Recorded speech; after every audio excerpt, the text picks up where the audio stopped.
Hey everybody, Livingston here. Today we're jumping into another fun-filled episode of the Twilight Zone. This time it's Season 3, Episode 9, Death's Head Revisited. Came out November 10th, 1961, and another episode I haven't seen before. But before we get started, let's jump into your comments for last week's episode, It's a Good Life. Crunkle5136 says, this reaction is good. Whatever it is, it's fine. It's real fine. You reacted and liked this episode. Yeah, I did like this episode, but not because the kid wanted me to like this episode. I actually enjoyed this episode, and yeah, it would be very sad to have to be in that predicament and always have to agree with this little boy. And yeah, you kind of agree with the guy who ends up becoming a Jack in the box at the very end, thinking, my God, just when the kids turned, take them out, make some kind of plan. But sadly, oh well, that never happened. And maybe we get to see what happens in the sequel. And I hear that he has a daughter in the sequel, so it's going to be interesting to see that one, which came out like 21 years ago. William Carbajal, I don't know if I'm saying that right, 383 says, when people hear the Twilight Zone, this is what comes to mind. It was good they made it. It's real good. Yeah, it was a very enjoyable episode. I think it was one of the better ones when it came to Twilight Zone. After sitting down and thinking about this episode over the last week, I really think, it's probably one of the better ones I've seen. So, yeah, kudos to everybody who really thought that this was a good episode, and they were really telling me over the last few episodes that this is one of the better ones. And I agree, it is definitely going to be in maybe the top 10 episodes when I get to the end of this series, and we'll do some kind of top 10 or something like that when we do get there. But yeah, let me know, comment below, is it one of the best ones? I'd like to know your thoughts on it. Richard Chase 2960 says, last time this little guy was on the Twilight Zone, I told you to look out for this one. It's one of my favorites. Do you see why now? Yeah, I do see why. It's one of those predicaments where you're like, oh my God. It puts you in that episode where you want to strangle this kid, and you never have those thoughts. It's not good to do anything bad to children. I'm one of those people. It's like you can't hurt kids and animals. You just can't. It's part of the unwritten word where it's like you just can't harm them. But when it came to this episode, man, take that little boy out. If he's that bad and he's creating that much havoc, figure out a way, Jonathan Stein says the 2002 sequel episode sees Bill Mumy and Cloris Leachman reprise their roles as Anthony and his mother, and it also features Mumy's real-life daughter, Liliana, play Anthony's daughter. Oh, that's her name. So, yeah, I did see that. It's going to be a while before we ever get to that. We're still in the original. We still have an 80s version to get to, and then we'll get into the early 2000s, which I remember seeing a few episodes of that when it first came out, when it first debuted. And I don't think I watched the entire series. I think I watched the first one and possibly the second one, and then kind of fell out of the series for some reason. Maybe I just wasn't into it at the time. But yeah, definitely at some point we will get there. Della Sotero 18 says, if you look closely, the old woman had reached for a poking iron at the fireplace to hit him, but backs out. Yeah, I did kind of see that in the background. It was while I was doing the editing is when I caught it. And I catch a lot of things in the editing when I see it the first time. It's like I'm kind of looking over here and over there something else is happening. But yeah, it's kind of cool that I get to go back into these episodes and kind of watch it frame for frame and see some of the things that I missed. Brian Hicks 3272 says, this episode is grim, but the Simpsons parody of it is hilarious. I remember wishing I had Anthony's powers as a kid, lol.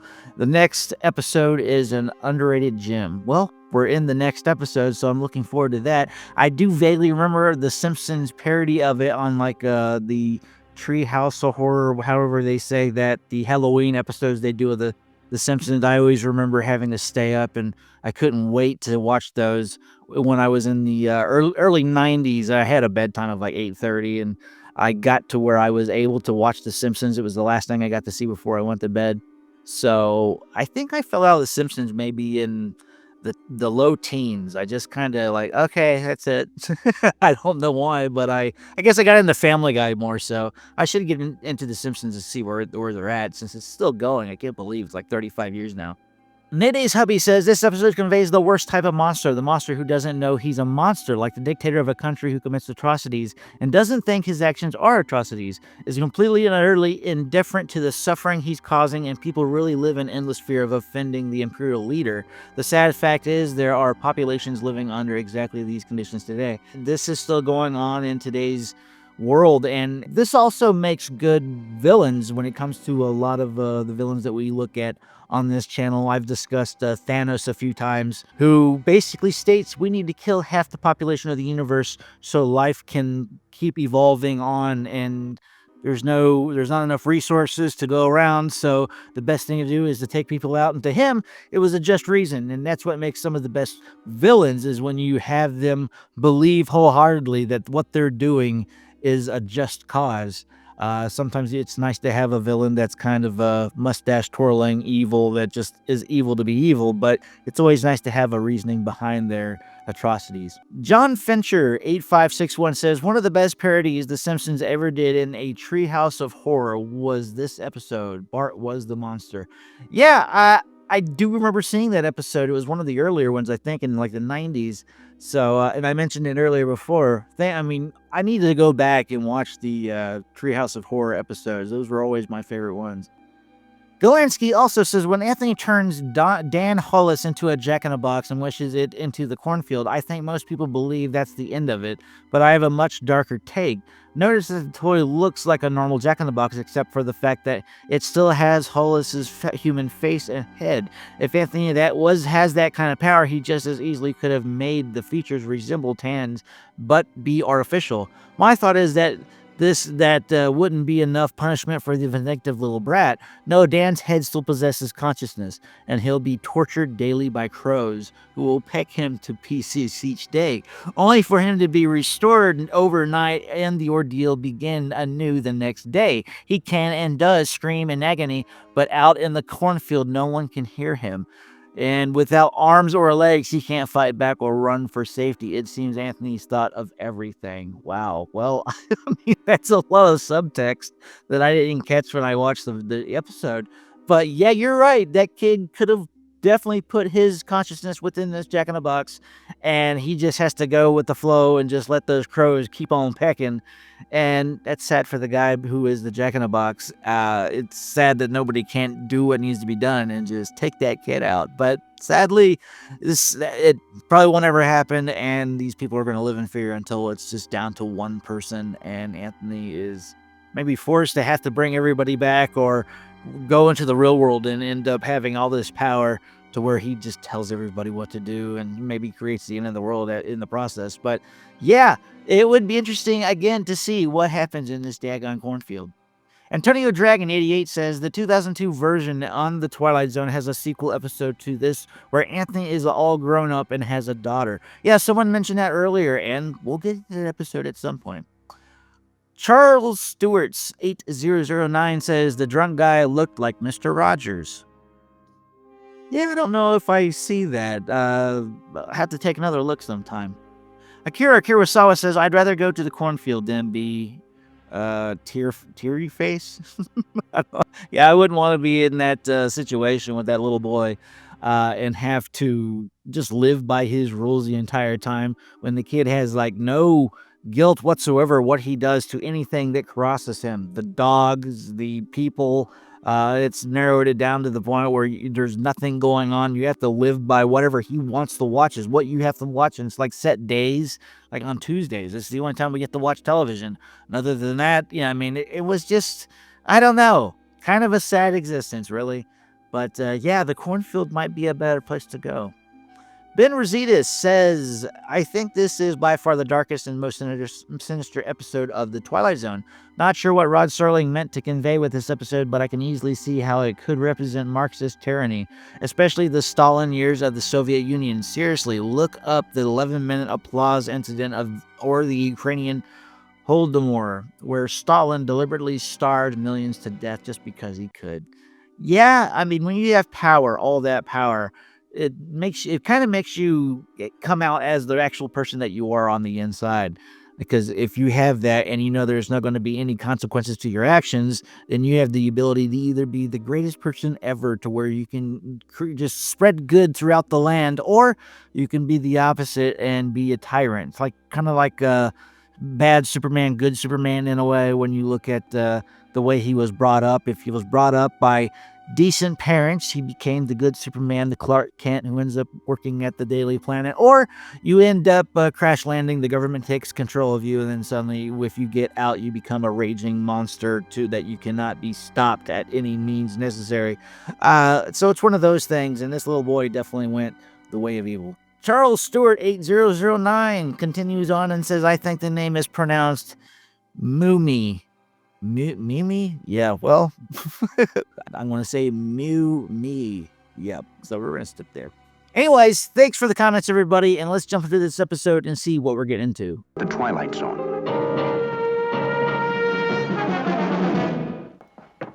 Yes, sir?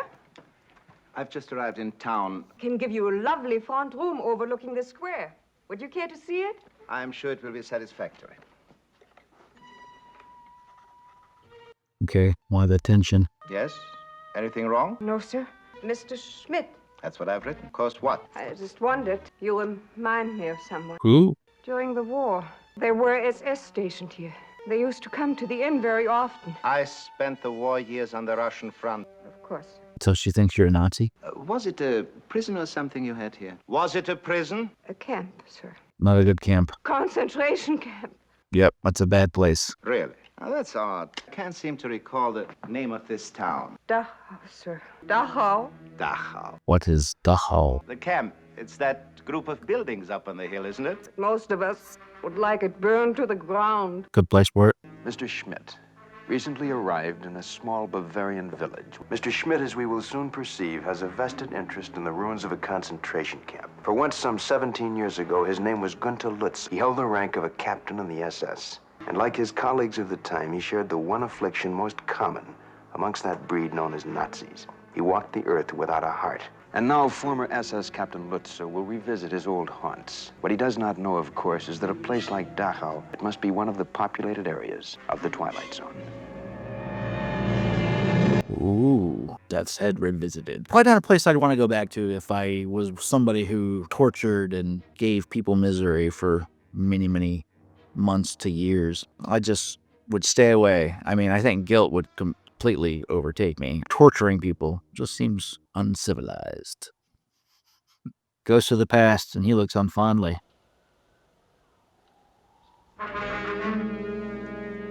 I think he's going to get what's coming to him. I feel like it's one of those episodes.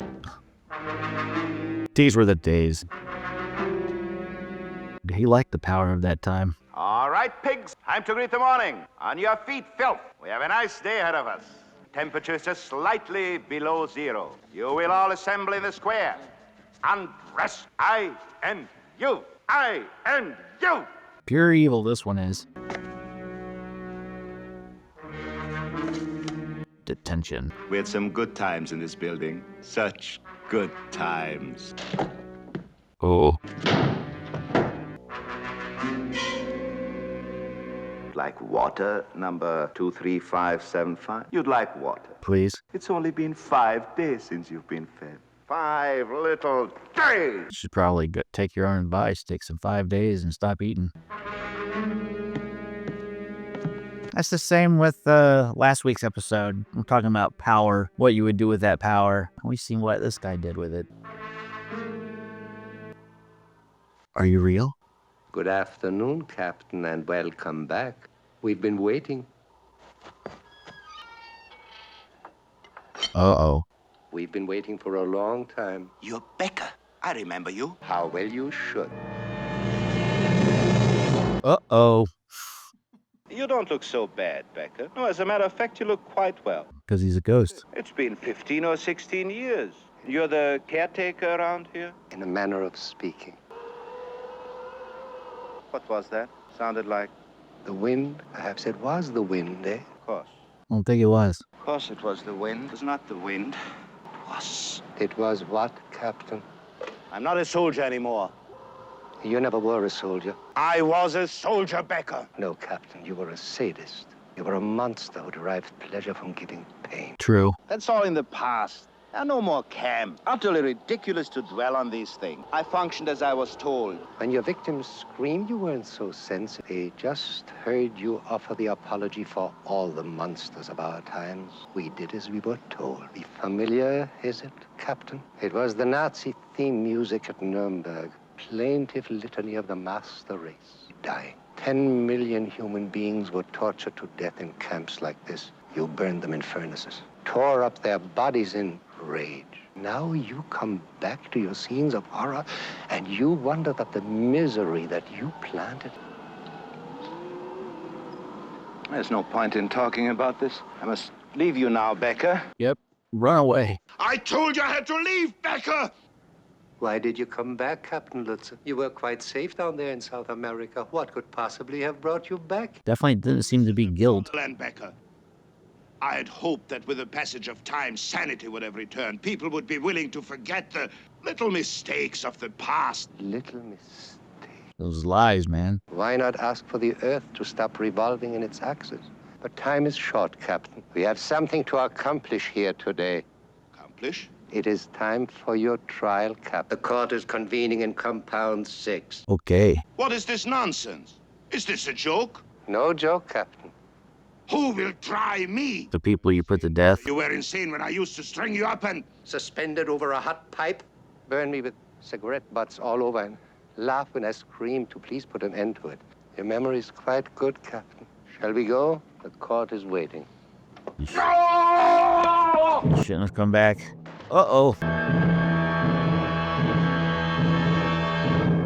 Looky there. Bunches of them. Hey, fellas. I come in peace. Shall we proceed, Captain Lutzer? No. Can't get out. Please let me out of here. This is inhuman. Guys is a hypocrite. This is inhuman. Just like what you did to these people. Dachau concentration camp versus Günther Lutzer, Captain SS. He condemned to death without a trial 1,700 human beings. Ooh, that's a lot. And torture without provocation thousands and thousands of human beings. That's even worse. That he did deliberately condone the use of criminal medical experiments on women and children. Oh, that's not good either. Personally murder at least 40. No. Personally murdered. What? That he did sign and put into effect specific orders called passing. Did he die from... He can't be dead yet. Or maybe he is dead and he's stuck here forever. Or did he just faint?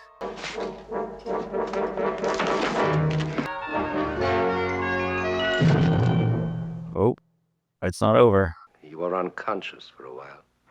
Such a dream. That's not a dream. I dreamt of people in this room.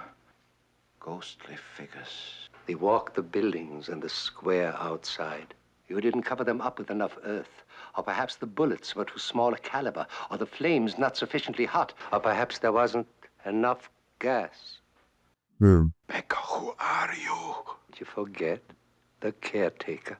Trial. The trial is over, Captain Lutz. You have been found guilty. It's time to pronounce sentence. Death? Or just knowing you're going straight to hell and there's no pass go? You will pronounce sentence, and then you shall execute that sentence. Yeah, just like you did. Biggs! You will pass sentence on Captain Lutzer. Where are they? Where's the jury? Where's the executioner? You've planned your vengeance out of a crazy quilt of your imagination. Why didn't I kill you when I had a chance? Why didn't I? He did. Becker? Are you remembering? Becker, I did kill you. You killed me the night the Americans came close to the camp. You tried to kill everyone who was left. I think it would be a waste of time, Captain, wouldn't it? Of that little time you have left to murder me again. Uh-oh. It was a nice cut. You have been tried and found guilty of crimes against humanity. You shall be rendered insane. Okay. What is this nonsense? What is this madness? At this gate, you shot down hundreds of people with machine guns. Do you feel the bullets smashing into your body? Ooh. Do you feel the agony of He's feeling it. On these posts, by the anguished hour, you hung up human beings to die a slow death. In this room, Captain, the things you did to human beings are unmentionable. How does their torment feel? Ooh. He's feeling everything that he did to these people. If there's still any portion of your mind that can still function, take this thought with you. This is retribution. This is justice. But this is only the beginning, Captain. Your final judgment will come from God. Made him nuts, huh? But I want him in the hospital and I want him strapped to the bed. What happened to him? I drove him up here myself not 2 hours ago. He was all right then. I have no idea. He's insane. But what could happen in 2 hours to turn a man into a raving maniac? That somebody will have to tell me that. Was it guilt or ghosts? Why does it still stand? As a reminder, All the Dachauers must remain standing. They must remain standing because they are a monument to a moment in time when some men decided to turn the earth into a graveyard. And the moment we forget this, the moment we cease to be haunted by its remembrance, then we become the gravediggers. Something to dwell on and to remember. Not only in the Twilight Zone, but wherever men walk God's earth. well, that's season 3, episode 9. Definitely enjoyed that episode. One of the higher points of season 3, I think. I did know where it was kind of going, where he was kind of getting revenge, whereas like the ghost of the concentration camps kind of said that he was giving retribution for the things that he did in his past, and that his final judgment will be of that of God to judge him in the point when he passes away, I guess. But until then, the ghost made him insane, which is pretty bad to be insane in that day and age, and being just kind of tucked away in a room and living the rest of your life kind of being poked and prodded. And in that time, maybe lobotomized, shock therapy, he'd be going through some things that he does not want to be going through, which is very much what he deserves in life. He was one of those Nazis, a captain that decided to go away to South America, and he wanted to come back, I guess, and relive his glory days, and that sadly was his demise when the ghosts of his past kind of came back and, you know, dealt the justice what was needed. And it was kind of a down episode. That's 2 episodes in a row where it kind of leaves you going, man, that was kind of a sad ending. And, you know, those are usually the best kind. But much like in this episode, they found justice for the person that was evil. That last episode, that little boy, he was kind of the same sort of person in reality. Like, he was somebody who had a lot of power, and with that power, they became horrible, horrible people. So that's kind of a consistent theme we've seen so far in 2 episodes back to back. We'll see what happens in next week's episode. Hopefully we'll get something different. But let's jump into some trivia and see what it took to get this episode off the ground. Oscar Barigi Jr. and Joseph Schultz-Kraut. These names, sorry about that. I'm probably destroying them.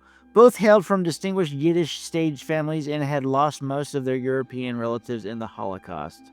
The title refers to the death's head symbol used by the SS during World War II, depicting a skull and crossbones.